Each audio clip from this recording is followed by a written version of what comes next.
Hallo zusammen, ich bin's mal wieder, euer Michael, und heute gibt es von mir ein Video zu einer Kamera, die man erstmal nicht so auf dem Schirm hat, weil es auch nichts ist, was jeder so haben könnte, sollte, will. Und zwar geht es um eine Kinderkamera. Ich habe hier eine kleine Hopstar Rookie in der Hand und die wurde mir von fotoprofi.de zur Verfügung gestellt, weil ich auf der Suche nach einer Kamera für meine kleine Tochter war. Meine kleine Tochter ist jetzt 1,5 Jahre alt, die wird jetzt so langsam ein bisschen an die Technik rangeführt, also sie soll natürlich immer noch so gut wie möglich Abstand davon halten, aber mit einem Papa, der sich gern mit Fotografieren beschäftigt, macht sich auch der Papa mal Gedanken darüber, was die Tochter denn dann mal für eine kleine Kamera so als Einstieg haben könnte. Und da habe ich mit den Leuten von fotoprofi.de geredet und die haben mir hier diese kleine Hopstar Rookie in die Hand gedrückt und gesagt, ich soll doch die einfach mal ausprobieren, und das habe ich jetzt gemacht. Ich habe die jetzt ein paar Wochen lang testen können und für die Kleine ist es noch ein bisschen zu früh, aber ich habe mir das Ganze einfach mal angeschaut. Und gerade eine Kinderkamera, die soll natürlich erstmal am besten günstig sein, robust. Meiner Meinung nach darf sie auch keine Spiele drauf installiert haben, weil ich habe sehr viele Kinderkameras gefunden, wo wirklich dann so kleine Spiele wie Snake oder sowas installiert sind. Und das soll eigentlich für eine Kinderkamera nach meiner Ansicht nicht sein, weil ich kenne es von Bekannten, da spielen die Kinder dann die ganze Zeit nur noch die Spiele und machen gar keine Fotos damit, wofür die Kamera ja eigentlich gedacht ist. Die Kamera soll dann natürlich auch recht einfach aufgebaut sein und vor allem von der Bedienung natürlich recht einfach sein, und man kann es eben nicht mit einer professionellen Kamera vergleichen. Das soll sie aber auch überhaupt gar nicht, vor allem durch das bisschen Robuste, was die Kamera hat. Ich möchte jetzt einem kleinen Kind nicht unbedingt eine größere Kamera für ein paar 100 € in die Hand drücken, und das erfüllt die kleine Hopstar Rookie dann auch sehr gut, denn sie kostet nur knapp 70 € und da ist eine 16 GB Speicherkarte schon mit dabei. Ich habe mir das jetzt also alles mal ein bisschen genauer angeschaut und wollte euch da einfach ein bisschen was dazu erzählen. Vielleicht seid ja auch ihr, wenn ihr jetzt hier auf das Video gestoßen seid, auf der Suche nach einer kleinen Kamera, eine kleine Beginnerkamera für Kinder. Dann seid ihr hier jetzt richtig. Ich erzähle euch dazu jetzt ein bisschen was. Wie ihr seht, die Kamera ist wirklich sehr klein. Die passt hier 1A in meine Hand. Ich kann sie da eigentlich schon fast verstecken, und sie ist auch sehr leicht. Das ganze Ding ist eigentlich aus Plastik aufgebaut. Sie wiegt dadurch nur 85 Gramm. Und eben die Größe und das Gewicht sind eben für Kinder gedacht. Die Kinder wollen sie auch nicht so schwer haben, können noch gar nicht so schwer heben, und da ist das Ding wirklich perfekt aufgebaut. Also es ist natürlich, wie gesagt, alles Plastik, da ist jetzt nichts Hochwertiges groß verbaut, aber die Verarbeitung an sich ist sehr gut. Also ihr habt keine scharfen Kanten und ihr habt ja auch so eine kleine Silikonhülle drumherum.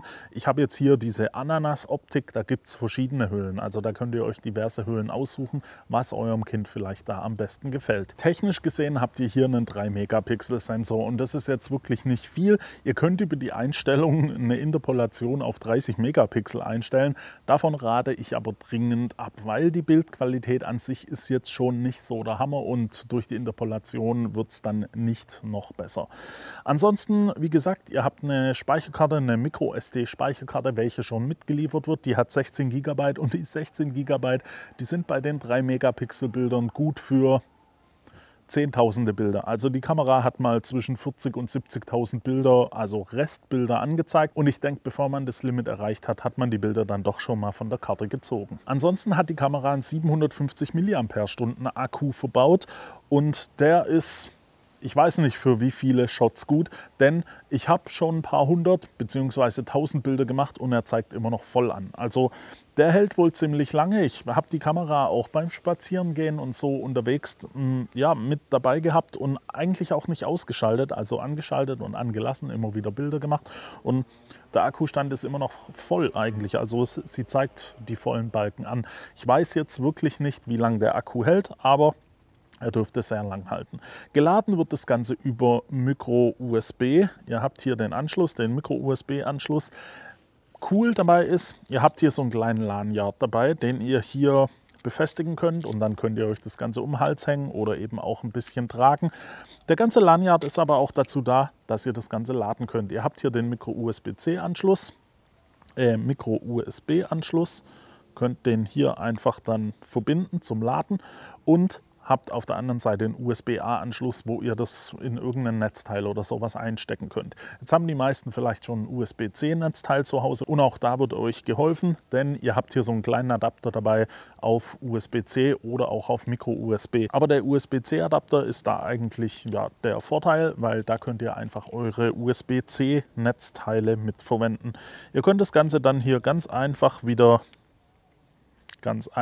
als Vorführeffekt in diesen kleinen Halter schieben. Das ist hier dann wieder gefixt und dann könnt ihr das mit der Kamera verbinden, beziehungsweise ihr könnt es mit der Kamera verbinden und auch entfernen und dann habt ihr da das Ladekabel immer dabei. Wie gesagt, ich habe das Ding nur einmal laden müssen und seitdem ist der Akku immer noch voll, also hier kann man nicht über die Akkulaufzeit meckern. Kommen wir zu den Bedienelementen. Ihr habt hier oben einen sehr großen Auslöseknopf. Das ist wichtig, dass der groß ist und leicht tastbar ist, weil dann finden es die Kinder auch ein bisschen einfacher. Also selbst meine kleine Tochter hat die schon in die Hand bekommen und die hat ziemlich schnell den Knopf gedrückt und beziehungsweise den Knopf gefunden und dann eben gedrückt. Also sie kommt damit auch sehr gut zurecht. Ihr habt dann noch weitere Bedienelemente, ganz klar den An-Aus-Knopf, den ihr braucht, um die Kamera zu starten oder zu beenden. Ihr habt einen Knopf für die Einstellung, eine Rechts- und Linkstaste und einen Knopf für die Bildwiedergabe. Ihr könnt euch die Bilder nämlich auf dem kleinen Bildschirm hin dann natürlich auch angucken. Insgesamt könnt ihr sehr gut durch die Menüs beziehungsweise durch das Menü navigieren. Mit den ganzen Knöpfen hier funktioniert das 1A. Sie hat hier noch so einen kleinen Lautsprecher verbaut. Da habe ich aber die Töne gleich mal auf leise beziehungsweise auf ausgestellt, weil das kann doch schon ziemlich nerven, wenn da die ganze Zeit dran rumgedrückt wird. Zum Starten müsst ihr dann einfach nur den An-Aus-Knopf ein bisschen länger halten. Das An-Aus-Machen durch längeres Halten ist eigentlich ziemlich schlau gelöst, weil die Kinder drücken da öfters mal so ein bisschen drauf rum und das soll sie dann natürlich nicht die ganze Zeit an- und ausgehen. Und die Kamera ist jetzt hier schon gestartet. Ihr seht es hier, ihr habt hier das Vorschaubild. Ich mache jetzt einfach direkt mal hier so ein Bild. Und das kann ich euch gleich mal einblenden, wie das dann aussieht von der Bildqualität her. Also bei der Bildqualität, da kommen wir gleich dazu, da dürft ihr jetzt nicht so viel erwarten. Ansonsten reden wir noch kurz über den Aufbau. Was mir aufgefallen ist, ist, dass das Objektiv hier so raussteht. Und da dachte ich erstmal, okay, es nimmt ein bisschen was von der Kompaktheit. Dann ist mir aber was aufgefallen, als eben wieder meine Tochter damit gearbeitet hat. Das ist eigentlich voll von Vorteil, weil die Kinder, die halten das mal gern so irgendwie und durch das, dass es raussteht, haben sie eben nicht den Finger hier so drüber. Das gilt auch für andere Menschen, die da gern ihren Finger übers Objektiv legen. Das geht hier so einfach erstmal nicht. Und dann ist es schon also von Vorteil. Also ich habe erst gedacht, es wäre vielleicht ein bisschen Nachteil, aber wenn man so drüber nachdenkt, macht es dann schon ein bisschen Sinn. Ihr habt dann hier natürlich auch verschiedene Funktionen. Ihr könnt hier so ein paar Masken über die Bilder legen. Ihr habt einen 5 Sekunden Selbstauslöser. Ihr könnt so eine Mehrfachaufnahme machen, wo die Kamera ein Bild pro Sekunde aufnimmt und dann 3 Bilder hintereinander macht. Und ja, ebenso Schwarz-Weiß, Sepia und sowas. Ihr könnt euch Gitterlinien anzeigen und dann eben so Masken über die Bilder legen, wie Schweinsöhrchen oder sowas. Das macht den Kindern dann halt natürlich wahrscheinlich ein bisschen mehr Spaß. Ansonsten hat die Kamera noch eine Videofunktion, die kann bis zu 1080p aufnehmen, aber auch da ist die Qualität nicht so der Hammer. Video nehmt ihr auf, indem ihr dann einfach, ich mache hier gerade mal ein Beispiel, den Auslöser ein bisschen länger haltet. So, und dann nimmt sie hier auf, jetzt gerade 27p. Das Ganze ist auf 10 Minuten maximal begrenzt, aber ich denke nicht, dass damit groß Videos gemacht werden. Durch einfaches Drücken wieder auf den Auslöser beendet ihr das Video.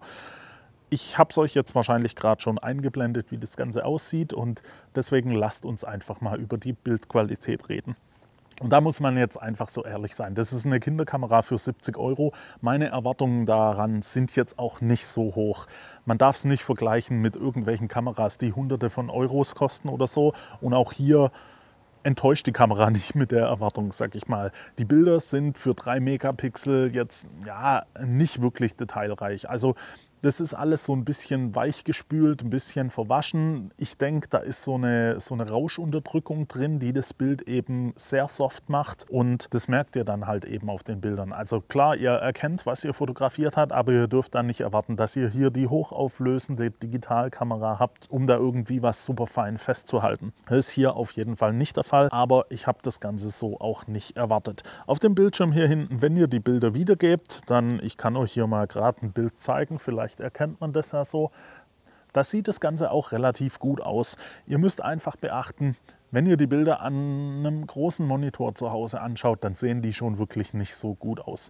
Wenn ihr das Ganze aufs Handy rüberzieht, auf dem kleinen Display, dann geht es eigentlich. Also klar, ihr habt da immer noch nicht die Qualität von einem Handyfoto oder von einem professionellen Foto oder sowas.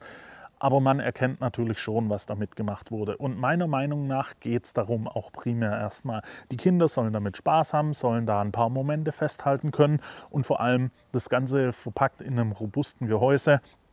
Da ist halt einfach nicht die Gefahr so groß, dass das Ding direkt mal kaputt geht. Und ja, wie gesagt, ich habe es sehr lange ausprobiert und auch mein Töchterchen natürlich damit spielen lassen. Und da sind schon ein paar coole Bilder entstanden. Die werde ich jetzt hier wahrscheinlich eher weniger teilen. Also ich blende euch da ja auf jeden Fall mal ein paar Bilder ein. Aber natürlich so private Momente möchte ich da allgemein nicht mit der Öffentlichkeit teilen.